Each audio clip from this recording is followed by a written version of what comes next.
Boa tarde, pessoal. Vamos falar hoje de vascularização do sistema nervoso central.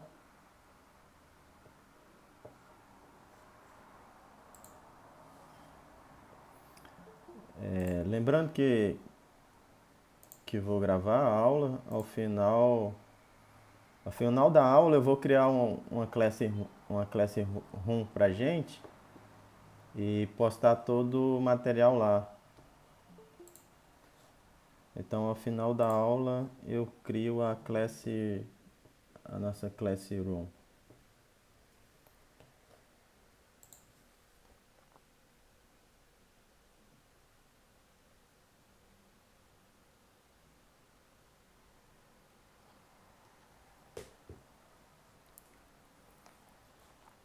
Só me confirma se vocês estão me escutando bem.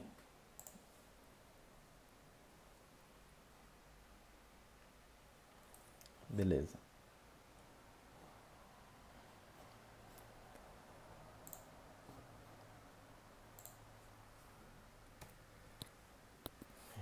A gente vai falar de vascularização.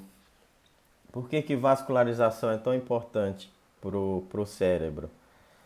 15% do débito cardíaco vai passar pelo cérebro, tá certo? E o cérebro consome basicamente glicose. Ele não consome nenhum outro tipo de substrato, então é basicamente glicose. E 20%, um quarto a 25% do gasto energético da gente é só para manter o cérebro funcionando, o basal do cérebro.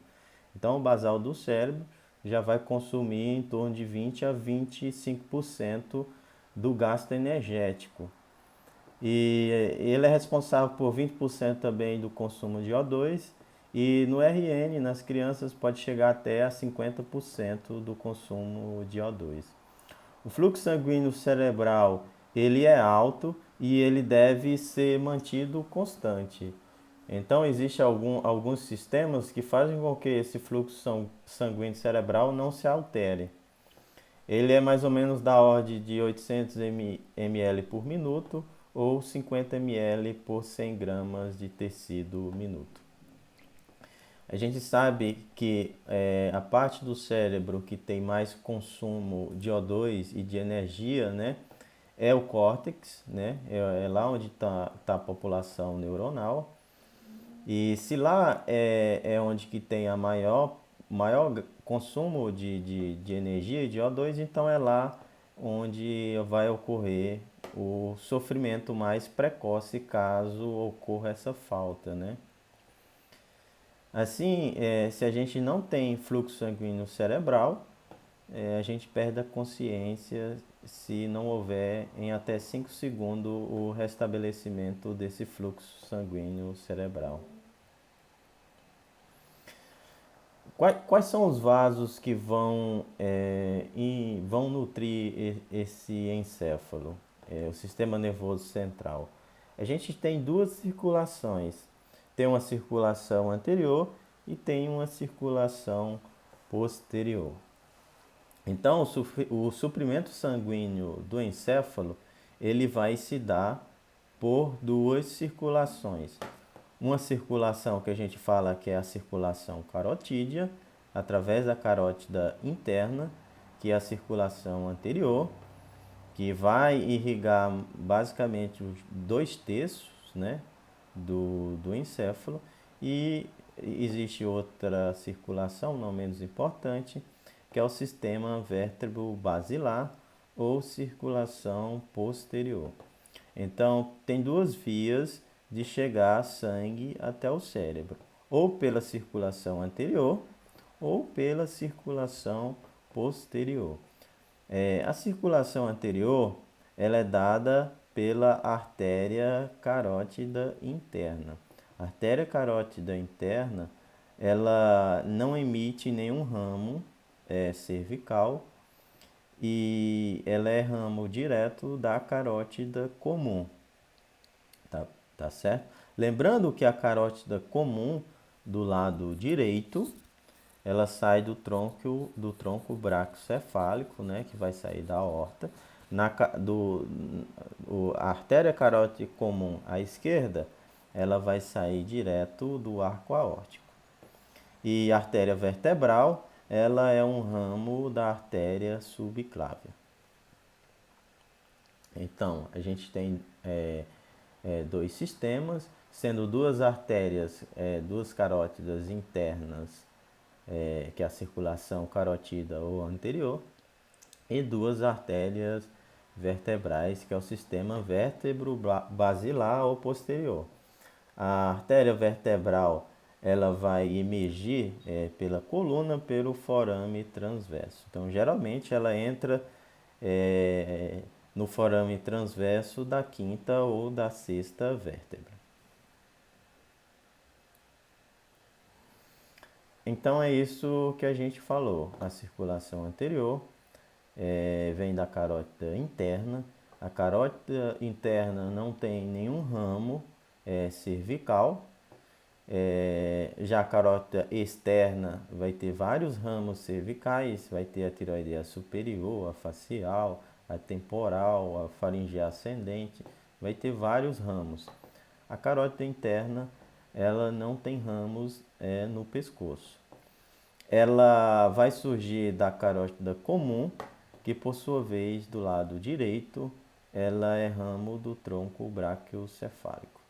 Já a carótida comum esquerda, ela nasce diretamente do arco aórtico. Por que isso é importante?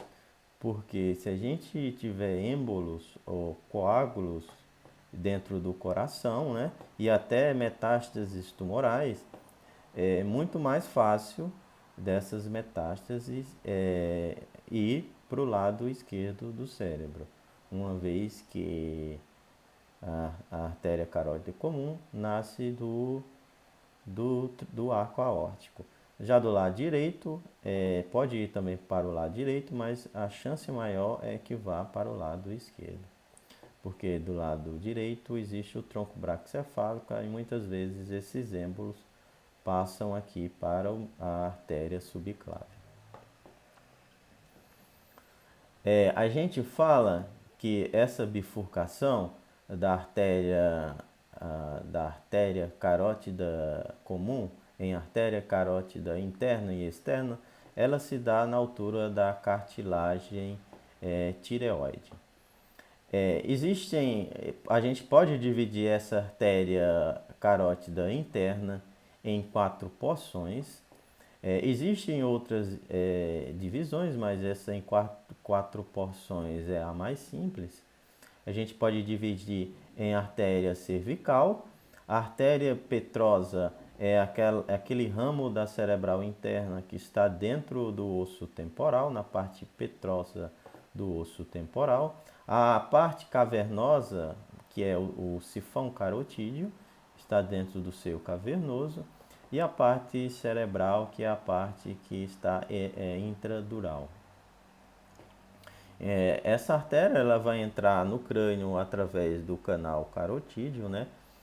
O canal carotídeo ele é mais ou menos horizontal na parte petrosa do osso temporal e vai formar aquele sifão, aquele S, dentro do seio cavernoso, né? E aí vai perfurar a dura mater e vai se tornar a artéria carótida cerebral, né? A porção cerebral da artéria carótida interna. Existem outras divisões, mas essa divisão mais simples, existe uma divisão, a gente pode dividir em carótida cervical, petrosa, lácera, segmento lácero, segmento cavernoso, segmento paraclinoideu, supraclinoideu. Mas essa aqui é a divisão aceita, também é uma divisão mais tranquila. Já as artérias vertebrais, como eu falei, elas vão surgir da artéria subclávia de um lado e do outro. Elas vão subir pela coluna, por dentro dos forames transversos, e vai entrar no crânio através do forame magno.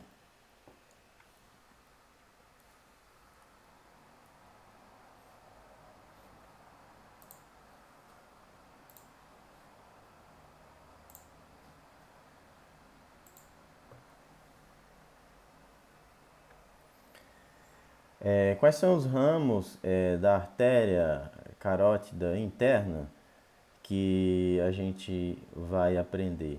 A gente vai aprender o ramo das artérias após ela ter os seus ramos intradurais.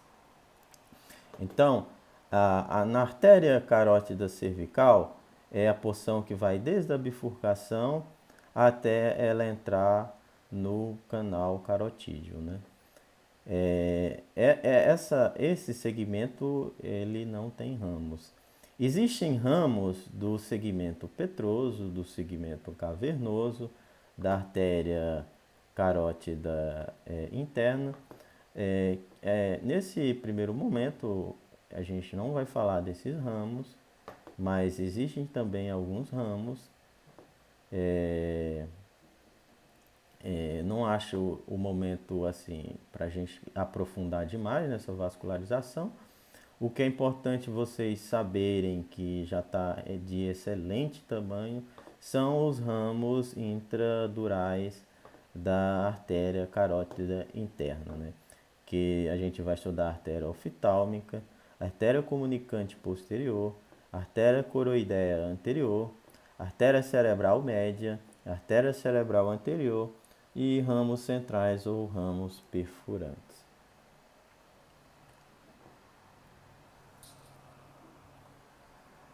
Aqui já é uma visão da base do encéfalo, tá certo? A gente sabe que as duas vertebrais elas vão se unir na altura do sulco bulbo pontino para formar a artéria basilar.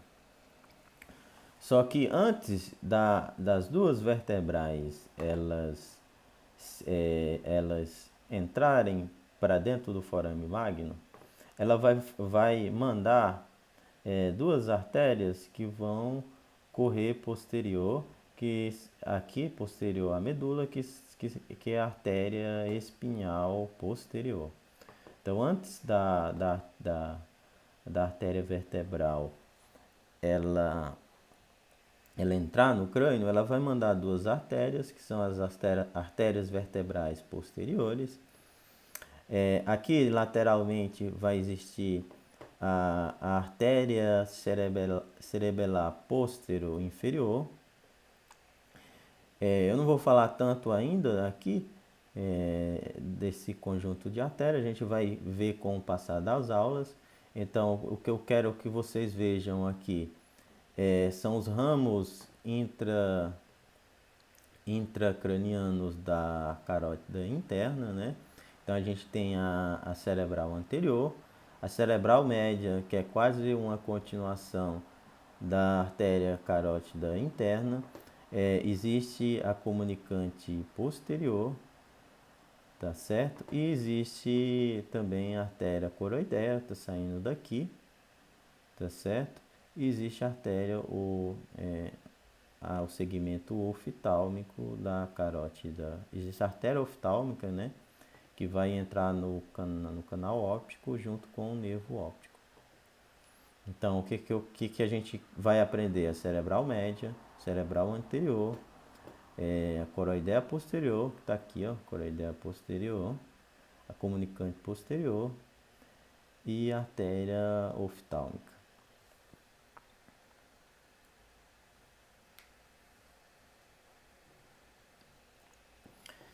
A primeira que a gente vai ver é a artéria cerebral anterior. Então, a primeira que a gente vai ver é a artéria cerebral anterior. A artéria cerebral anterior, ela está passando superiormente ao trato e nervos ópticos.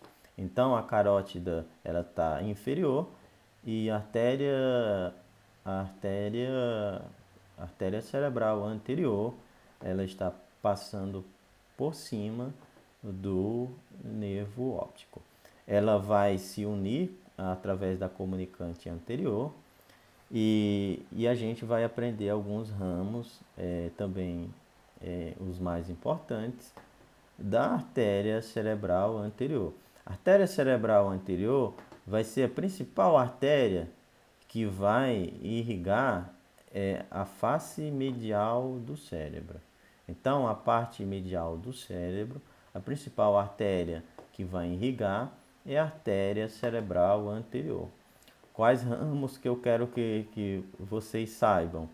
É, a artéria recorrente de Roebner, a gente não vai ver aqui nesse, nesse corte, mas é um ramo que vocês vão aprender. E após abaixo do joelho do corpo caloso, ela pode emitir uma artéria que é a caloso marginal, e a artéria que está em cima do corpo caloso é a pericalosa. Então, a comunicante artéria cerebral anterior, os principais ramos que a gente vai aprender são quais? Artéria recorrente de Roebner, a gente vai ver artéria recorrente de Roebner e a pericalosa, que está em volta do corpo caloso, e a caloso marginal. Então, a artéria cerebral anterior, ela cursa na face medial dos hemisférios cerebrais. Ela dirige-se rostral e dorsalmente. Ela curva-se em volta do joelho do corpo caloso e seus ramos se estendem desde o lobo frontal até o sulco parieto-occipital. No sulco parieto-occipital, a gente vai ter a artéria cerebral posterior, mas a artéria cerebral anterior vai chegar praticamente aqui na área do precúneus, né? E seu território de irrigação compreende ainda uma estreita faixa cortical na face convexa do hemisfério cerebral junto da linha média. Quando a gente estuda essas artérias, a gente da neuro, a gente divide ela em vários segmentos. Então, como é que a gente aprende? A gente aprende a artéria cerebral anterior, segmento M1, A1, que vai da artéria carótida interna até a comunicante anterior. Então, a gente acaba segmentando toda a artéria. Segmento A1, segmento A2, que está abaixo do rosto e do joelho do corpo caloso. Segmentos A3, que está contornando o corpo caloso. Segmentos A4 e A5. Isso eu não vou cobrar, obviamente, de vocês, mas é como a gente fala. Porque às vezes a artéria ela é longa e às vezes para mim falar, existe uma lesão da artéria cerebral anterior em A1. Então, se eu falo assim A1, eu já sei que a lesão está entre a carótida e a comunicante anterior. Mas o que eu quero que vocês aprendam é quais são os 3 ramos mais importantes. A artéria pericalosa e a artéria caloso marginal. Muitas vezes pode existir um ramo aqui mais em cima secundário, que também a gente pode chamar de artéria caloso marginal. Então, recorrente de Roebner, pericalosa e artéria caloso marginal. A artéria recorrente de Roebner, ela é uma artéria que ela geralmente vai surgir do segmento A2. Então ela vai surgir após. Deixa eu ver se eu tenho. Aqui, ó. Ela vai surgir do segmento após a artéria comunicante anterior.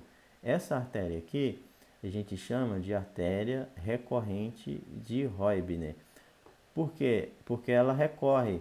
Ela está lá atrás, ela tá lá na frente, ela vem para trás. Ela vem aqui para irrigar os núcleos da base. Então, principalmente essa artéria, ela vai irrigar o joelho da cápsula interna. Então, a artéria fininha, que é muito importante, que se a gente lesionar ela, o paciente sai hemiplégico, né? O paciente sai hemiplégico, porque ela vai irrigar parte da cápsula interna, principalmente o joelho da cápsula interna.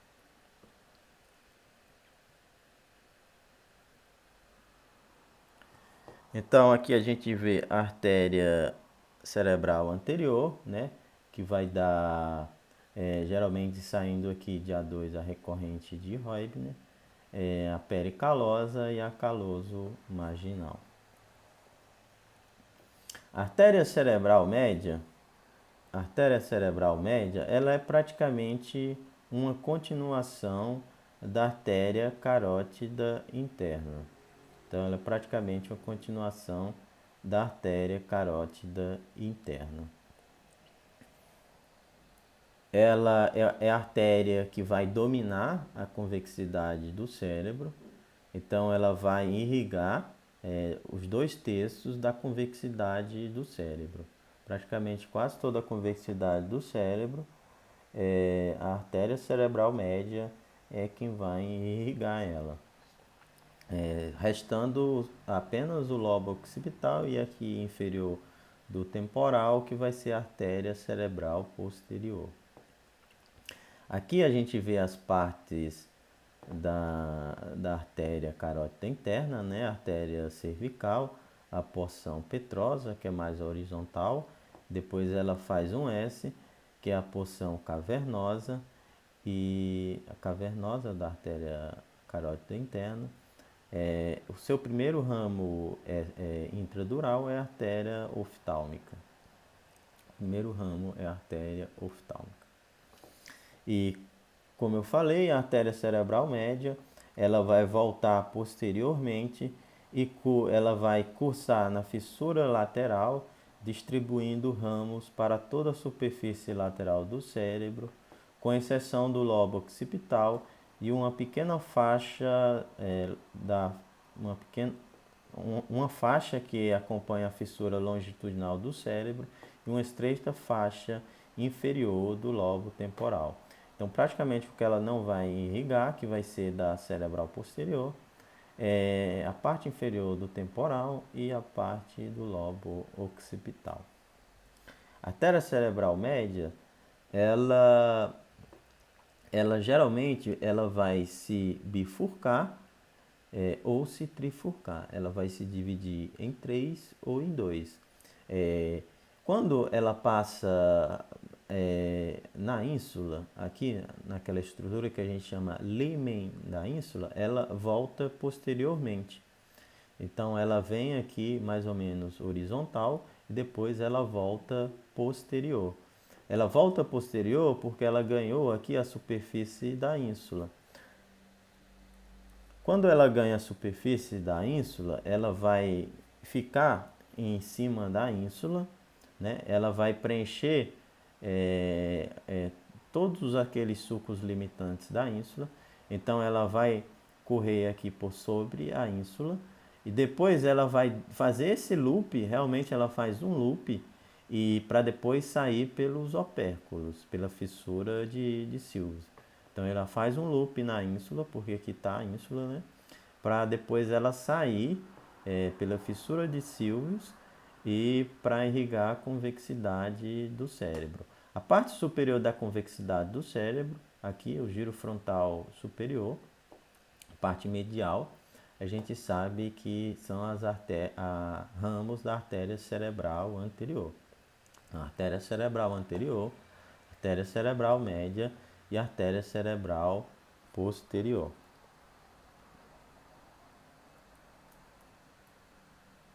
Isso aqui é o que eu falei, ela vai se voltar para trás através do límen da ínsula e vai correr por sob a ínsula para depois ganhar a convexidade do cérebro. A artéria cerebral média, ela vai mandar vários ramozinhos retos aqui na sua porção superior, que são os ramos lentículos estriados, que vai irrigar tanto a cápsula interna quanto os núcleos da base. Então, são os ramos lentículos estriados. Então, vai mandar várias artériazinhas retas que vai irrigar os núcleos da base e a cápsula interna.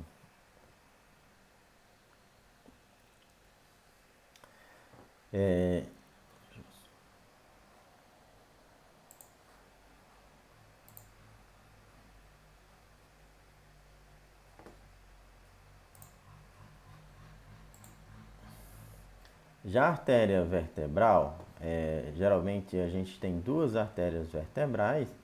Uma pode ser dominante em relação à outra, pode ser uma mais calibrosa em relação à outra. Elas vão sair da artéria subclávia, né? Vão entrar pelo forame transverso e vão subir pela coluna. Quando ela chegar em C1, no Atlas, ela vai passar por cima do arco de C1 e vai adentrar no crânio através do forame de Morro. Então, ao entrar no forame, no crânio, pelo forame magno, forame de Morro não, forame magno, elas vão dar origem às artérias espinhais anterior e espinhais posteriores. As artérias espinhais posteriores, geralmente elas são imediatamente antes de entrar no crânio, que ela vai surgir as artérias espinhais posteriores. As artérias espinhais anterior, aí já está dentro do crânio. Essas artérias elas vão geralmente se juntar, né, na linha média e vão correr ao longo da medula. Então são importantes artérias para irrigar a medula. A artéria espinhal anterior e as artérias espinhais posteriores. Elas vão percorrer a face ventral do bulbo e originam as artérias vertebrais. Elas vão se unir ao nível do sulco bulbo pontino e vão se transformar em artéria basilar. E a artéria basilar, por sua vez, vai ter vários ramos, né? O ramo mais alto é a cerebral posterior. Então, o ramo superior dela é a cerebral posterior. Depois ela vai também sair as artérias cerebelares. Sendo que as artérias cerebelares, inferiormente, a gente vai ter duas artérias cerebelares e uma artéria cerebelar superior. Então, é uma artéria cerebelar superior e duas artérias cerebelares inferior. Só que a gente vai ter uma artéria cerebelar inferior que é posterior, que nasce da vertebral, que é a artéria cerebelar posterior inferior. E a gente tem uma artéria cerebelar posterior anterior, que vai nascer da artéria basilar. Então são duas artérias cerebelares inferiores e uma superior.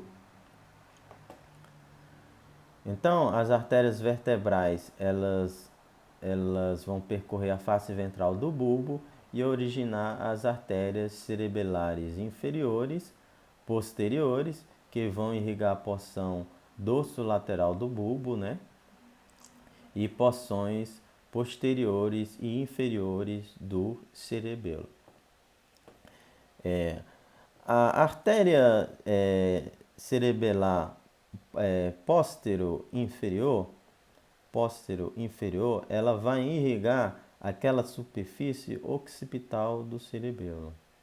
Então, a superfície occipital de baixo do cerebelo, quem vai irrigar é praticamente a artéria cerebelar póstero inferior. A artéria cerebelar póstero anterior, artéria cerebelar antero-inferior vai irrigar aquela superfície que está em contato aqui com o osso temporal, a superfície anterior ou petrosa do cerebelo. E a artéria cerebelar superior vai irrigar a superfície superior, aquela superfície tentorial do cerebelo. A gente sabe que ao nível do sulco bulbo pontino, as artérias vertebrais elas vão se unir para formar a artéria basilar.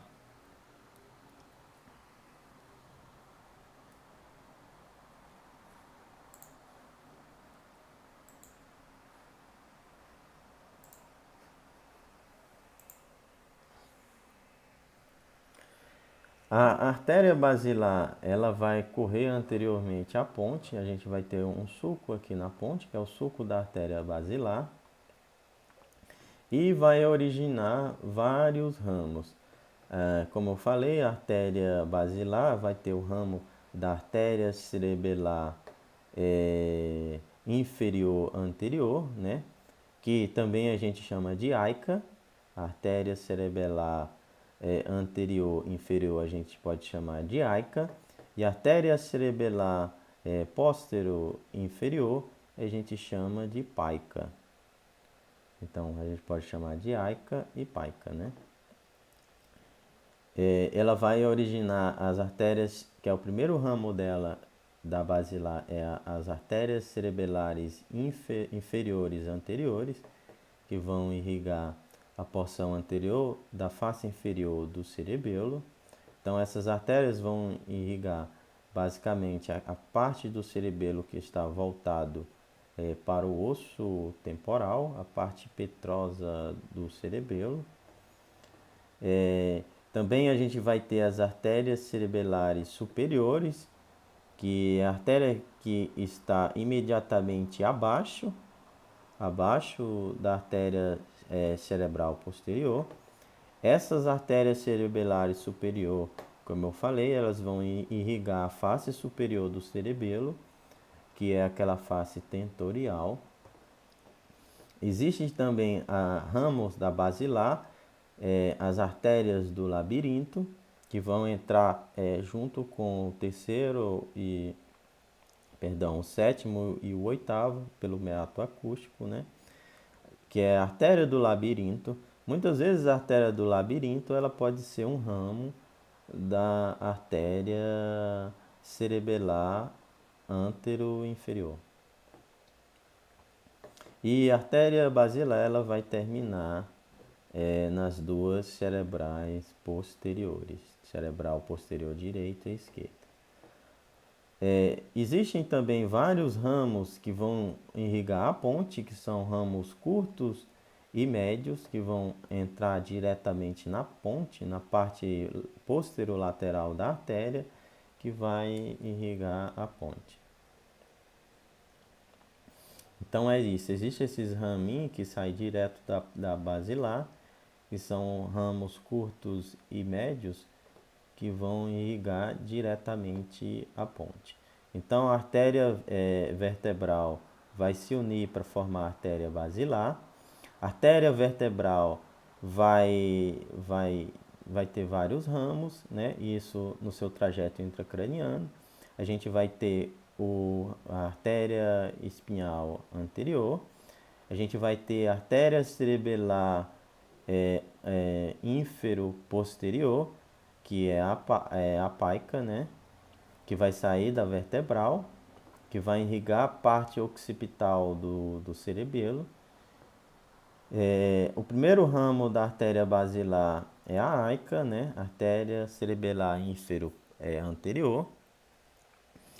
Depois ela pode emitir uma artéria labiríntica, mas muitas vezes a artéria labiríntica é um ramo direto da AICA.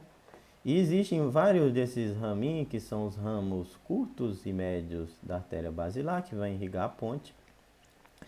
E depois ela vai mandar a artéria cerebelar superior, que vai contornar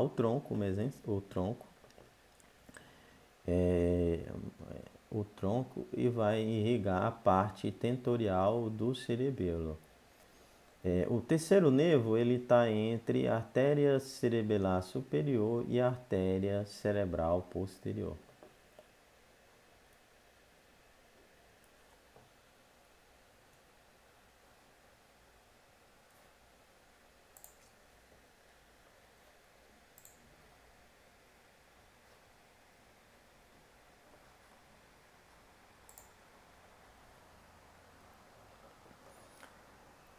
Existe ainda ramos da carótida interna que a gente não tinha visto ainda, que é a artéria oftálmica, que é o primeiro ramo intradural da artéria carótida interna, né? A artéria carótida interna ela vai dar vários ramos: a cerebral anterior, a cerebral média, a artéria coroideia anterior, a comunicante posterior e a artéria oftálmica. Então, esses são os ramos da artéria carótida interna. Então, os ramos da carótida interna: artéria cerebral média, artéria cerebral anterior, artéria coroideia anterior, artéria comunicante posterior e a artéria oftálmica. A artéria oftálmica, ela vai nascer quando a artéria carótida interna, ela sai do seio cavernoso. Então, ela saiu do seio cavernoso, o primeiro ramo que ela vai mandar é a artéria oftálmica. Então, a artéria oftálmica, ela vai entrar junto com o nervo óptico através do canal óptico. Então, a artéria oftálmica vai inervar o nervo óptico e o globo ocular. E no nervo óptico vai formar a artéria central da retina. A artéria coroideia anterior é um ramo também direto da artéria carótida interna. É um ramo importante que ele vai irrigar tanto o plexo coroide do ventrículo lateral, do corno temporal do ventrículo lateral, mas também a artéria coroideia anterior vai irrigar algumas estruturas importantes, como a parte posterior da cápsula interna, né? Ela vai irrigar também núcleos da base, o corpo geniculado lateral, vai irrigar tratos ópticos e pedúnculos cerebrais. Ficou cortado aqui: pedúnculos cerebrais, corpo geniculado lateral, parte posterior da cápsula interna, cauda do núcleo caudado, corpo amidaloide e parte anterior do hipocampo, e também vai irrigar o plexo coroide do corno temporal. Ela vai ter esse trajeto para posterior, né? Vai passar por sobre o úncus e vai entrar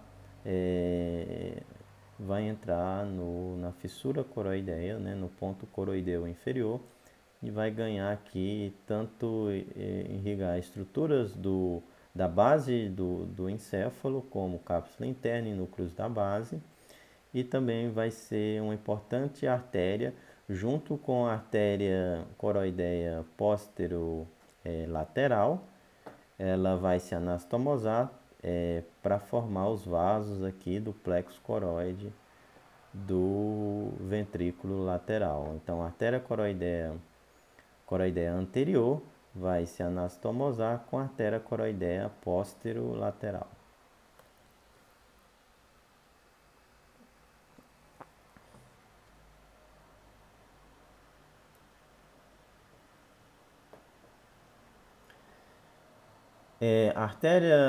Ainda falando da artéria cerebral anterior, né?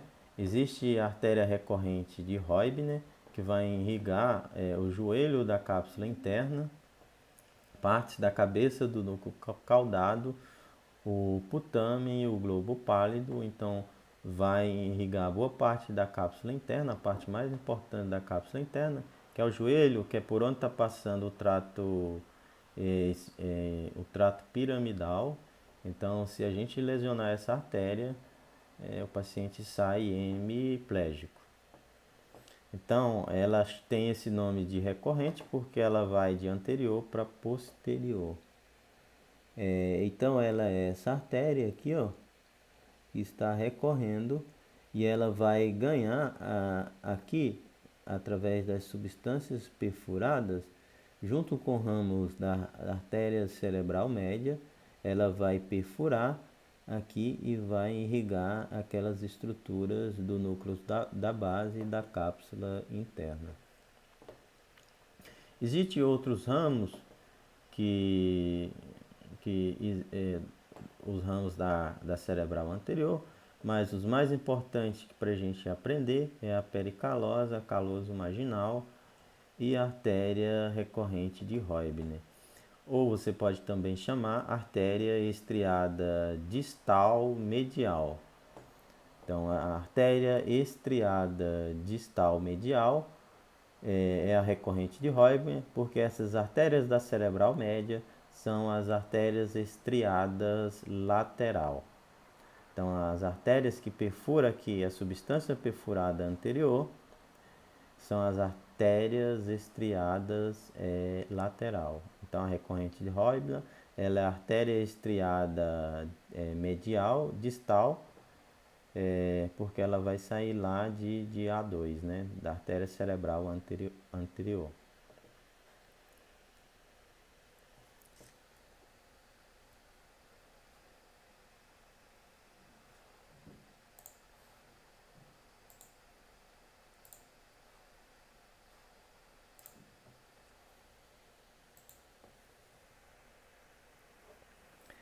Aqui a gente vê a artéria cerebral média, né? A artéria cerebral média, ela é uma continuação basicamente da artéria carótida interna. Ela vai ter essa projeção posterior ao passar pelo límen da ínsula. Ela vai ganhar a superfície da ínsula e depois ela vai fazer aquela curvatura, vai sair pela fissura de Silvius e vai irrigar basicamente quase toda a convexidade do cérebro, né? Existem aqueles ramos lentículos estriados, né? Que os ramos em lentículos estriados da cerebral média, que vai irrigar tanto a cápsula interna quanto os núcleos da base. E a artéria comunicante anterior vai fazer a ligação entre as duas cerebrais anteriores para fechar aqui o polígono de Willis, né? E existe também a artéria comunicante posterior, que também é a artéria comunicante posterior, que é ramo da artéria carótida interna.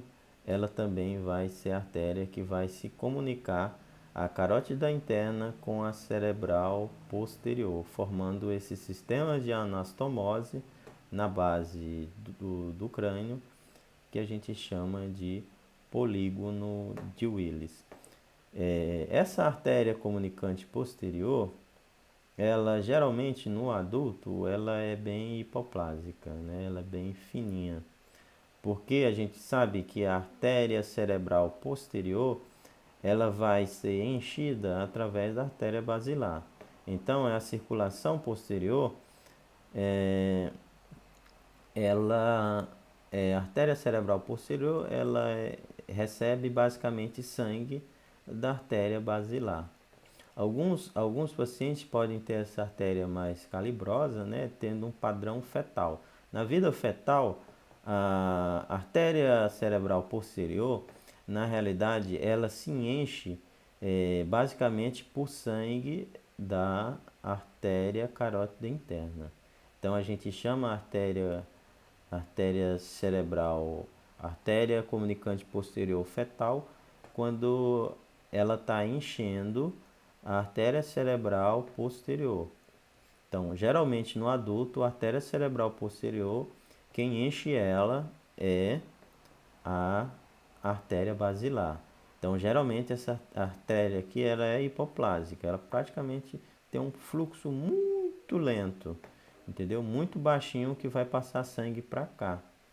E isso ocorre na realidade, mas pode existir esse padrão fetal em que ela seja mais calibrosa, que aí realmente a artéria comunicante posterior consegue encher de sangue a artéria cerebral posterior.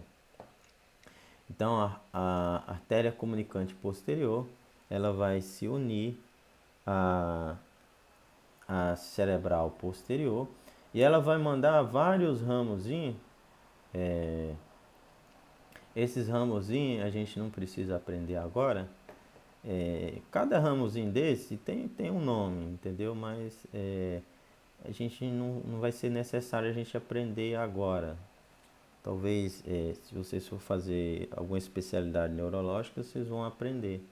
Mas elas também vão emitir vários ramozinhos que vai irrigar aqui, vão ser as tálamos, a gente vai chamar esse conjunto aqui de tálamo perfurantes anteriores, e esse da artéria cerebral posterior de tálamo perfurantes posterior. Então, existem as tálamo perfurantes anteriores, as tálamos perfurantes posterior, existe as lentículos estriadas, que aqui são os ramos da cerebral média, esses ramos imperfurantes.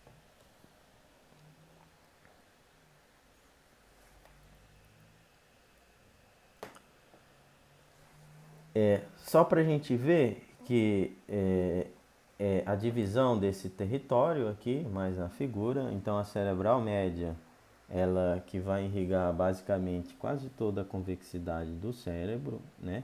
A parte medial do cérebro e parte da parte medial da convexidade do cérebro, aqui vai ser a cerebral anterior, e a parte inferior do temporal, com o lobo occipital, vai ser a cerebral posterior.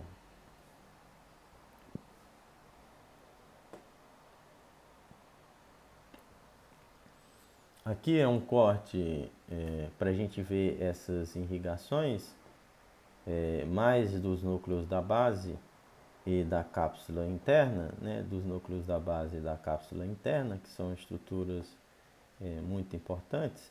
Então a gente vê que aqui o polo frontal e a perna anterior aqui da cápsula interna, né, e parte também do joelho, vai ser a artéria cerebral anterior, né? A gente sabe que essa parte aqui é a recorrente de Roebner, que é parte da cerebral anterior. A cerebral posterior vai irrigar também através das tálamos perfurantes posteriores, vai irrigar o tálamo e a parte posterior aqui do lobo occipital. Veja que a artéria cerebral média ela é a que domina, né? Ela é que domina aqui a convexidade do cérebro. E existe também parte da cápsula interna irrigada pela artéria coroideia anterior. A artéria coroideia anterior também vai irrigar a parte posterior da cápsula interna.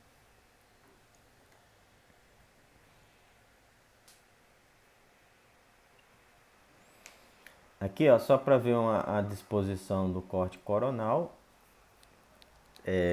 desses vasos que sai diretamente da cerebral média. Então, a cerebral média é quase uma continuação da artéria carótida interna, tá certo?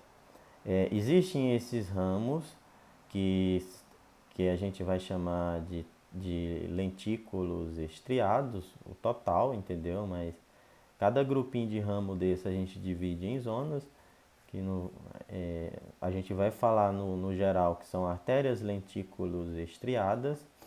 Veja que essas artérias, elas nascem diretamente, são artérias de fino calibre, que nascem diretamente em ângulo reto aqui com a artéria cerebral média. Então são artérias muito sensíveis à variação da pressão e à variação do fluxo cerebral. Por que eu falo isso? Porque a gente sabe que uma das formas da artéria amenizar a pressão e a pressão cerebral, a onda de choque, né, da pressão, é essa artéria ela ser longa e tortuosa.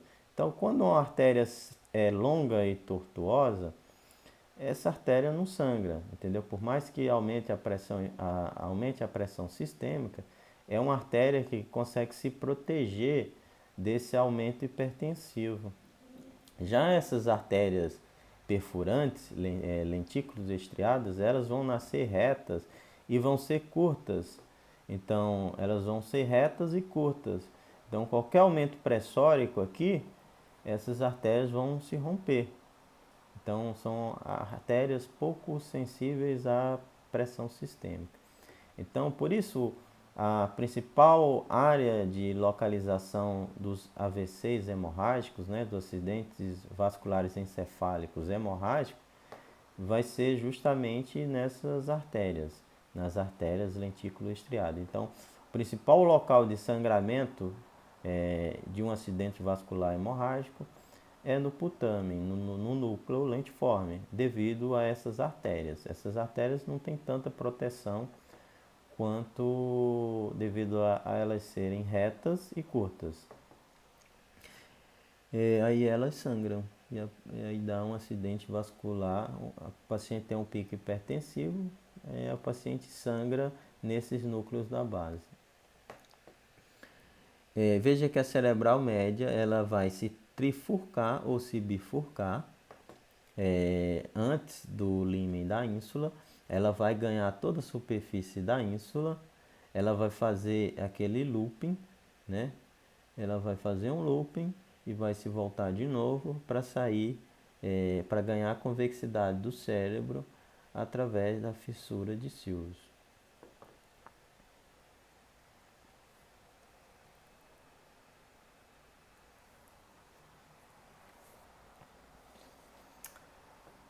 Aqui é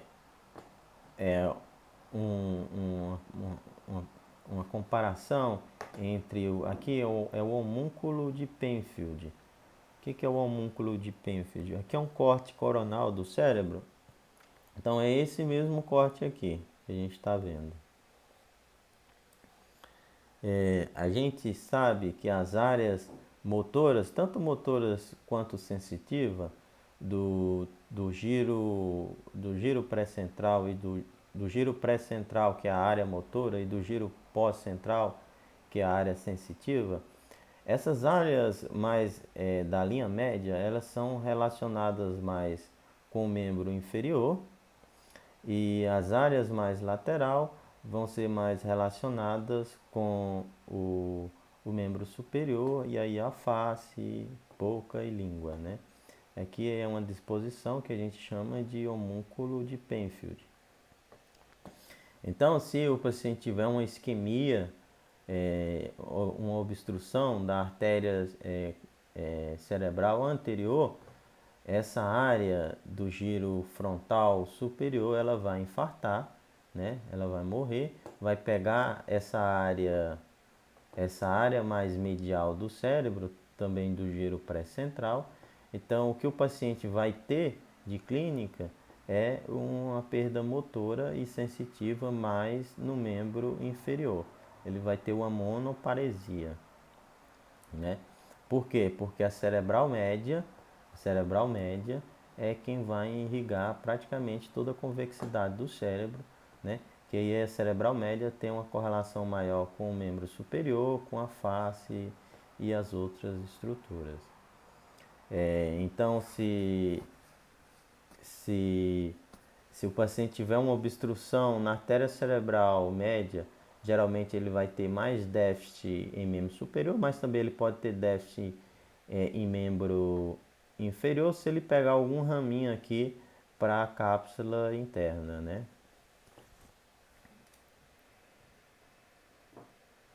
Então aqui a gente vê aqueles ramozinhos que são os ramos lentículos estriados. Então aqui é a recorrente de Roibner, né? Que vai irrigar o joelho da cápsula interna. Artéria basilar a gente já falou, né? Dos ramos perfurantes. Vai ter ramos perfurantes paramedianos, circunferenciais curtas, circunferenciais longas, mas a mais importante que a gente vai aprender da artéria basilar, seu primeiro ramo, que é a artéria cerebelar ínfero anterior, que é a AICA. E depois ela pode ou não emitir uma artéria labiríntica, e superiormente a gente vai ter a artéria cerebelar superior e a artéria cerebral posterior. Artérias cerebrais posteriores, elas vão irrigar a face medial do lobo occipital e toda a face basal do lobo temporo-occipital. A artéria cerebral posterior, ela vai se curvar aqui, ó, vai fazer uma curvatura em torno do mesencéfalo e ela vai ganhar o sulco calcarino. Então, no sulco calcarino, ela vai se dividir em artéria calcarina, que artéria é relacionada à visão. Então, se a gente isquemiar essa artéria calcarina, o paciente pode ter quadrantopsias, né? E vai ter pode ter a maurose cortical, que a gente chama. Também vai ter a artéria parieto-occipital. Então é a artéria que vai irrigar a parte do cúneus, né, e precúneus, parte do cúneus e precúneos, e a parte temporal, a parte basal do lobo temporal e occipital. A detalhe de curiosidades, todas essas artérias, por incrível que pareça, tem nome. A artéria caloso dorsal, que é o nome dessa artéria aqui, ela vai se anastomosar com a caloso marginal. Então a artéria caloso dorsal vai se anastomosar com a artéria caloso marginal. Essas artérias aqui são as artérias temporais posterior e anterior.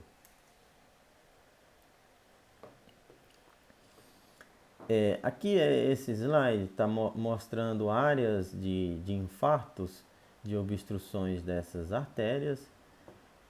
Se o paciente tiver uma obstrução da basilar, é praticamente compatível com a vida, né? O paciente tiver uma trombose da basilar, ele vai isquemiar quase toda a ponte. Existe uma isquemia que é da artéria cerebelar ínfero posterior, que da PAICA, né? O paciente vai isquemiar a porção dorsolateral do bulbo. Então, na porção dorsolateral do bulbo, ele vai ter uma síndrome de anestesia alterna. Ele vai perder a sensibilidade da face de um lado e a perda da sensibilidade contralateral do membro. Essas síndromes neurológicas a gente vai aprender em neurologia clínica. Então, a isquemia, a obstrução dessa PAICA, a gente dá o nome de síndrome de Wallenberg, né? E que é essa síndrome anestésica alterna.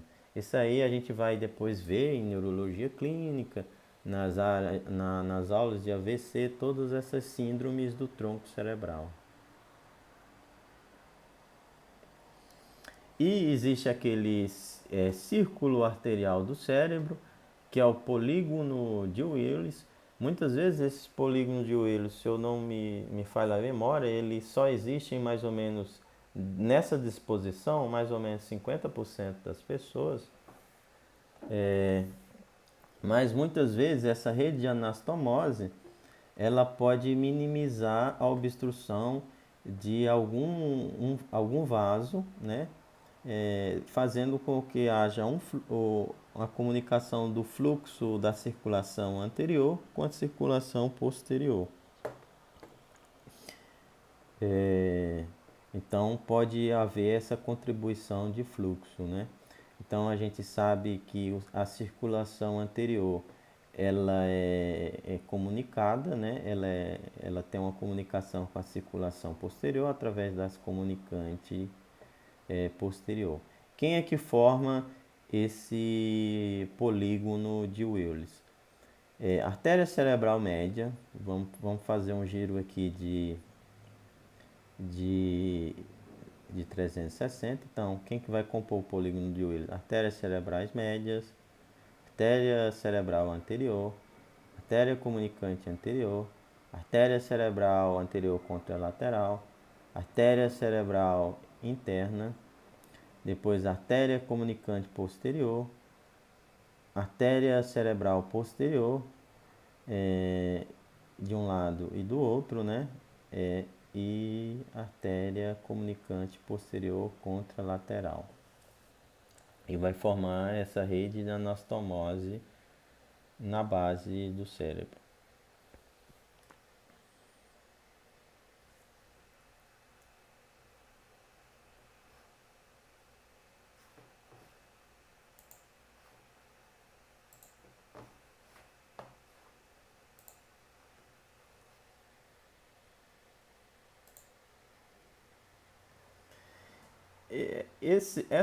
Esses conjuntos de artérias, elas geralmente têm alguma anastomose, tanto da artéria cerebral anterior com a cerebral média, mas são anastomoses bem fracas, né? Então sempre existe um território de anastomose que vai unir a cerebral média com a cerebral anterior, a cerebral média com a cerebral posterior. Essas zonas aqui de anastomose a gente chama de zona de fronteira. Então são as zonas de fronteiras. É, Se o paciente tiver um déficit de fluxo sanguíneo no cérebro, essas zonas de fronteiras são as zonas que vão receber o sangue por último. Então, são as áreas mais críticas para a isquemia cerebral, são essas zonas de fronteira. Então, se falta sangue no cérebro, com certeza essa falta de sangue vai ser maior percebida nessas zonas de fronteiras, que são as zonas de anastomose entre um território e o outro.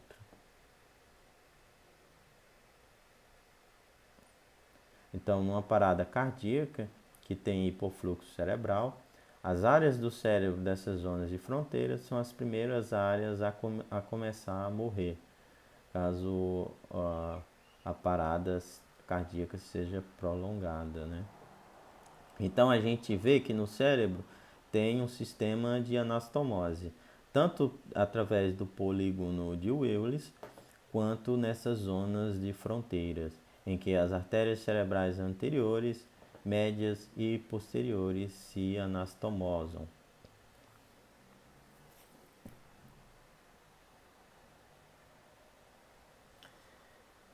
Aqui é uma arteriografia. A arteriografia ela é um exame que a gente injeta contraste para desenhar as artérias e depois faz uma radiografia. E a gente chama esse exame de arteriografia. Geralmente a gente tem que cateterizar uma artéria, pode cateterizar a artéria femoral e chegar até a artéria carótida interna e a gente joga contraste e esse contraste vai desenhar as artérias. Então aqui a gente vê a artéria carótida interna, né? Ela vai se bifurcar aqui, ó, em cerebral anterior. A gente vê a cerebral média, né? Todo o desenho da cerebral média. Aqui é uma visão lateral do mesmo exame. Esse exame ele é muito importante nas patologias vasculares, nos aneurismas, nas malformações vasculares, porque a gente consegue ver de forma dinâmica esse fluxo do cérebro. Então a gente está vendo uma foto aqui, mas muitas vezes esse estudo ele é dinâmico, a gente consegue ver em tempo real esse contraste aqui desenhando essas artérias. Já a vascularização da coluna, ela é uma vascularização mais simples. Ela vai daquelas artérias espinhais posteriores que nascem da artéria vertebral, imediatamente antes da artéria vertebral entrar no forame magno, né? Ela vai mandar dois ramos que vai formar artérias espinhais posteriores.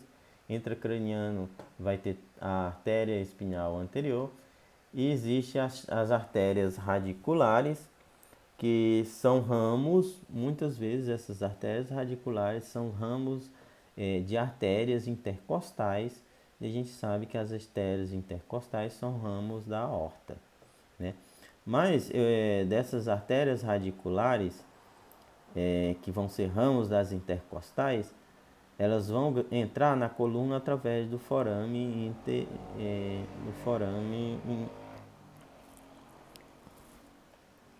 agora esqueci o forame intervertebral. né? Então elas vão entrar na coluna junto com a raiz nervosa. Então a raiz nervosa está saindo, elas estão entrando através do forame vertebral. Existe uma artéria, que é uma artéria bem dominante, que vai irrigar basicamente quase metade a 2/3 da medula. Eu quero que vocês aprendam essa artéria, que ela vai nascer mais ou menos ela vai nascer geralmente de T8 a L4, né, de uma intercostal do lado esquerdo, que é a artéria de Adamkiewicz, tá certo? Ou a artéria radicular magna. Então essa artéria de Adamkiewicz, ela vai irrigar praticamente 2/3 a metade da medula. Então os 2/3 inferiores ou a metade inferior da medula, ela vai ser irrigada, a grande maior parte, pela artéria radicular magna ou artéria de Adamkiewicz. Então é isso que eu falei. Geralmente a artéria vai acompanhar o nervo, a artéria radicular, né, vai acompanhar o nervo. Essa artéria radicular vai ser ramo geralmente numa artéria intercostal, vai acompanhar o nervo e vai se dividir em artéria radicular posterior e anterior.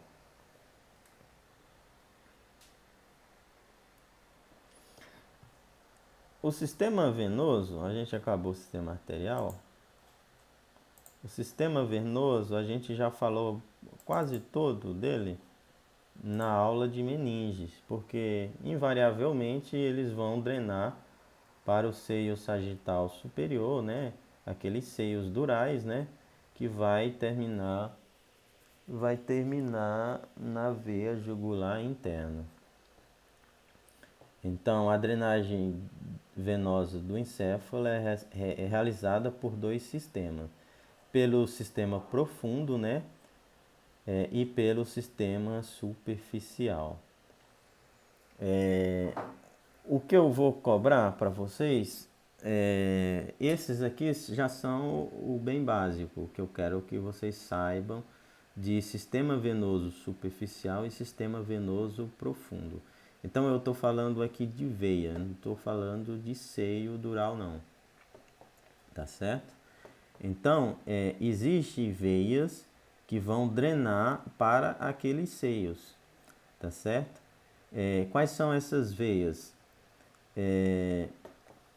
Existe uma veia que a gente chama veia de Trolar, que é a veia anastomótica superior. Essa veia anastomótica superior, ela vai fazer uma anastomose com o sistema da veia silviana superficial, ou pode chamar de veia silviana média. Então, essas veias que vão drenar a convexidade do cérebro, elas geralmente se anastomosam. Então, existe um sistema de anastomose superior e um sistema de anastomose inferior. O sistema de anastomose superior é a veia de Trolar. E o sistema de anastomose inferior é a veia de Labbé. Então, em nenhuma hipótese, a gente pode lesionar nenhuma dessas veias. Porque se a gente lesionar uma dessas veias, se eu lesionar a veia de Labbé, e eu vou fazer com que ocorra estase venosa e lesão neuronal por estase venosa. Então, boa parte do cérebro, do lobo temporal aqui, vai perder, não vai conseguir drenar o sangue. Então, o sangue vai ficar congesto, o que muitas vezes dá microhemorragias. Então, da convexidade do cérebro, quais são as veias que a gente vai ter que aprender? A veia anastomótica superior, ou veia de Trolar, e a veia anastomótica inferior, veia de Labbé, e a veia silviana superficial ou silviana média. Esse aqui são os sistemas superficial. O sistema profundo, ele é mais importante. Quais são os principais que eu quero que vocês aprendam? A veia cerebral interna, que eu acho que a gente já falou. Ah, não, foi para outra aula. Na aula que eu dei de encéfalo, eu falei na turma, né? Eu falei que a veia cerebral interna, ela estava compondo o teto do terceiro ventrículo. Então, a veia cerebral interna, ela vai surgir devido à união da veia septal com a veia tálamo-estriada. Então, a tálamo-estriada vai formar a veia jugular. A veia tálamo-estriada vai se unir com a veia septal e vai formar a veia cerebral interna. A veia cerebral interna vai se unir com a veia basal de Rosenthal, tá certo? E a veia pré-centro cerebelar para formar a veia cerebral magna, ou veia de Galeno. E aí eu falei que a veia de Galeno ia se unir geralmente ao seio sagital inferior para formar o seio reto. Então, o que eu quero que vocês saibam? As veias cerebrais internas e as veias basais de Rosenthal.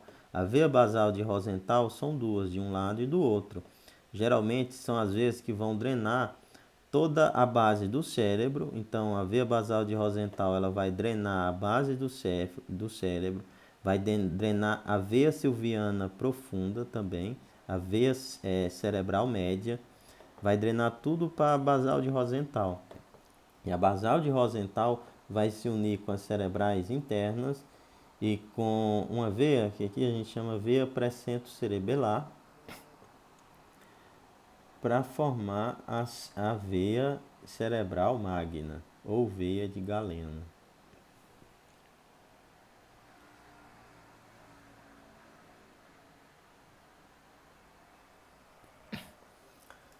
Só para repetir aqui, a veia cerebral interna a veia cerebral interna vai unir com a veia basal de Rosenthal para formar a veia de Galeno. E a veia de Galeno vai se unir com seu sagital inferior, para formar o seio reto. Esse aqui é o sistema de drenagem profunda. O sistema de drenagem superficial são as veias silvianas superficiais que vão drenar, pode drenar para o seio transverso. Então, é o sistema de drenagem superficial drenando direto para os seios. Então, a veia silviana superficial vai drenar para o seio reto através da veia de Labé e vai drenar para o seio sagital superior através da veia de Trolar.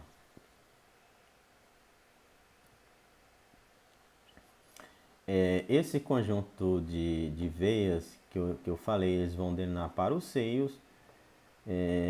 A gente já comentou todos esses seios na aula de Dura Mater, né? Seio sagital superior, seio sagital inferior, seio reto, seio transverso, sigmoide, veia jugular interna, o seio cavernoso, intercavernoso, esfenoparietal, seio petroso superior, seio petroso inferior. A gente já falou de todos esses seios.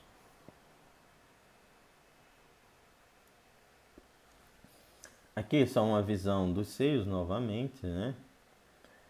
Então existe o seio esfenoparietal, o seio cavernoso, o intercavernoso, o cavernoso, o seio basilar, o plexo basilar, vai drenar através do seio petroso superior, seio petroso inferior, seio transverso, seio reto, seio sigmoide e veia jugular. Então aqui a gente vê o seio transverso e vai receber o seio petroso superior, vai se tornar seio sigmoide, depois vai receber o seio petroso inferior para se tornar a veia jugular. Aqui é a vista lateral, né, do seio transverso, da confluência dos seios. A confluência dos seios vai ser formada pelo seio sagital superior, seio reto e seio occipital, vai formar os seios transversos e depois vai formar o seio sigmoide e a veia jugular. Então, mais ou menos a correlação desses seios com pontos craniométricos, a gente tem o lâmbido, a gente tem o astéreo, né? Então, geralmente esses seios transversos estão mais ou menos na altura do astério.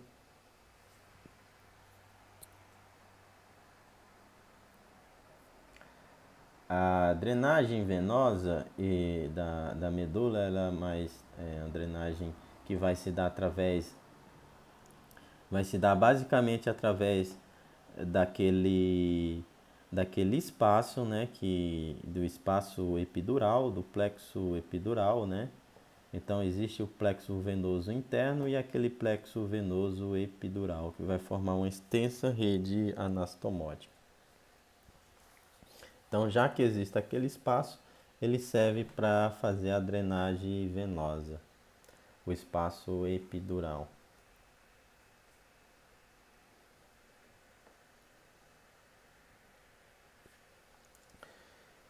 Só para a gente falar de autorregulação cerebral, é, a- a- sem aprofundar muito, só para a gente ter uma ideia, existe uma doutrina que a gente chama de doutrina de Monroe Kelly. Então, existe um equilíbrio dentro da caixa craniana de cérebro, sangue e líquor. Então, eles estão em equilíbrio.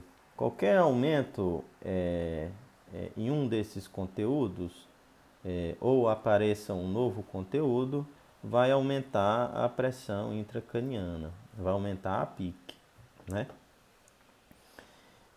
O cérebro vai fazer de tudo para manter um fluxo sanguíneo cerebral constante. Então, ele vai fazer de tudo para manter um fluxo sanguíneo cerebral através da autorregulação cerebral.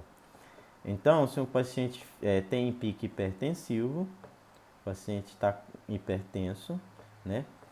é, tende a aumentar o fluxo sanguíneo cerebral. Então, um aumento de pressão faz com que o coração aumente o débito cardíaco, né? Isso ocorre um maior aumento na quantidade de sangue, né, do cérebro.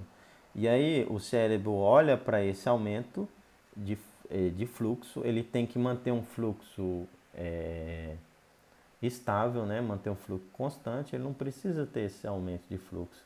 Então o cérebro ele vai fazer vasoconstricção para se proteger desse aumento de fluxo. E o inverso também é verdadeiro. Se tem hipofluxo no cérebro, ele vai fazer vasodilatação. Geralmente vai ser a base de PCO2, né? Se tem hipofluxo, tem aumento de PCO2 no cérebro. E esse aumento de PCO2 no cérebro vai fazer com que haja um aumento do fluxo sanguíneo cerebral, fique mais sangue no cérebro. Porque a gente sabe que a pressão de perfusão cerebral ela tem que ser mais ou menos maior que 65 a 70. Como é que a gente calcula essa pressão de perfusão cerebral? A gente pega a PAM média, que a PAM média é duas vezes a sistólica mais a diastólica dividido por 3 e subtrai com a pique. A pique a gente só vai ter a pique se a gente fazer algum dispositivo para medir a pique. Então aí o neurocirurgião vai entrar e vai medir a pique. Falar, a pique é 30, a pique é 20. E aí você pega essa pressão arterial média e subtrai da pique, né? E tem que estar mantendo mais ou menos aí em torno de pelo menos a maior que 65 milímetros, né? 50 tá bom, mas o ideal é acima de 70. Então, é, sempre vai existir essa regulação da circulação cerebral devido a essa autorregulação do cérebro.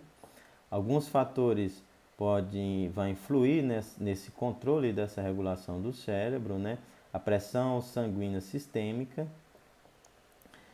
Às vezes, se existe hipertensão intracraniana, então se eu aumentei esse aqui, se eu aumentei a pressão intracraniana, para me manter o fluxo sanguíneo cerebral, muitas vezes é necessário a gente, o cérebro vai aumentar a pressão sistêmica para vencer essa resistência, para o sangue conseguir entrar mais fácil no cérebro, né?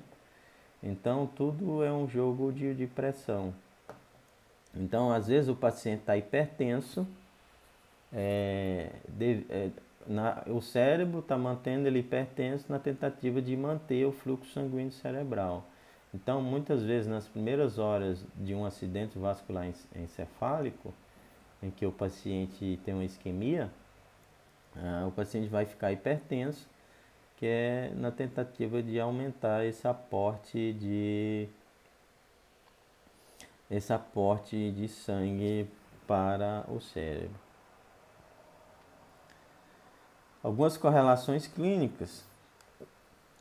Aqui a gente vê uma arteriografia, né? Então a gente vê um enovelado de vasos, né? Uma área de captação de contraste que forma um enovelado de vasos. Isso aqui é uma malformação arteriovenosa. O que é uma malformação arteriovenosa? A gente sabe que a artéria ela vai se segmentando até virar um capilar. E o capilar, a artéria vai se segmentando, virando arteríola, capilar, depois vai virar em veias, né, de drenagem. A malformação arteriovenosa forma um emaranhado de vaso que não é capilar e esses capilar não fazem troca de nutrientes com o cérebro. Então são capilares que não têm função. São capilares de paredes frágeis e que não têm função. Então muitas vezes o cérebro em volta desses capilares é um cérebro isquemiado. E geralmente vai ter uma artéria que vai estar mandando sangue para esses capilares, essa malformação vascular, e vai ter uma veia drenando esse sangue dessa malformação vascular. A gente chama MAVE, né? Aqui é uma MAVE cortical.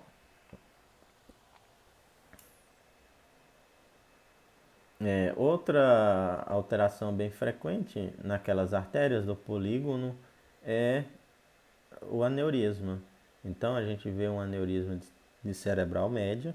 Aqui eu vejo a carótida e é geralmente na bifurcação da cerebral média que a gente tem essa área sacular. Um aneurisma de bifurcação de cerebral média. O tratamento desses aneurismas, ele pode ser um tratamento cirúrgico. A gente pode usar um clipe cirúrgico, ocluir o colo do aneurisma. Aqui é um aneurisma roto, né? Mas ele pode não ser roto. A gente oclui o colo do aneurisma, pode fazer tratamento endovascular por dentro da artéria. A gente coloca o coil, né? A molazinha. E essa mola ela é muito trombogênica, ela forma um coágulo aqui de trombo, né? E isso isola o aneurisma do fluxo do sangue. Então, o que a gente tem que fazer é fazer com que o sangue não entre mais aqui. Então, a gente preenche com esse material trombogênico, o aneurisma. E aí o sangue passa e esse aneurisma não rompe.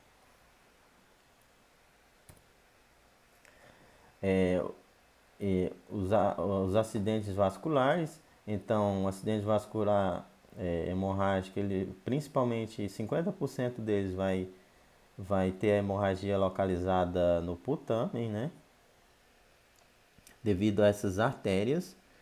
Então, o primeiro local de hemorragia no cérebro é no putamen, devido àquelas artérias lenticuloestriadas ser retas e curtas. E o segundo local é no tálamo, pelo mesmo motivo, artérias retas e curtas. O paciente tem pico hipertensivo, esses vasos não têm proteção contra pico hipertensivo. Qual é o vaso que a gente sabe que se protege? Aquele vaso longo, é um vaso longo e tortuoso, que aí essas tortuosidades elas dissipam esse choque de pressão. Então, geralmente vai ser nesses locais que os pacientes vai ter o acidente vascular hemorrágico, 50% no putame, 30% no tálamo. Aqui é um cartaz mostrando dos principais sintomas dos acidentes vasculares, tanto acidente vascular hemorrágico quanto acidente vascular isquêmico. A grande maioria, 90% dos acidentes vasculares são isquêmicos, né? E a minoria, felizmente, a minoria é hemorrágica. O hemorrágico é muito mais grave, tá certo? Eu vou criar uma Classroom pra gente e vou postar todo o material que já foi dado, as aulas gravadas, tudo. E aí eu passo para vocês. Beleza? Vocês têm alguma pergunta?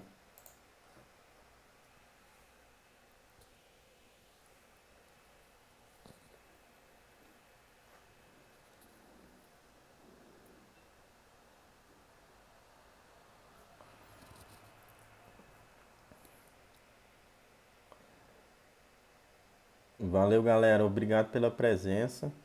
Próxima aula é de nervo craniano. Beleza? A gente já tá chegando no final desse bloco aí pra gente poder fazer nossa prova.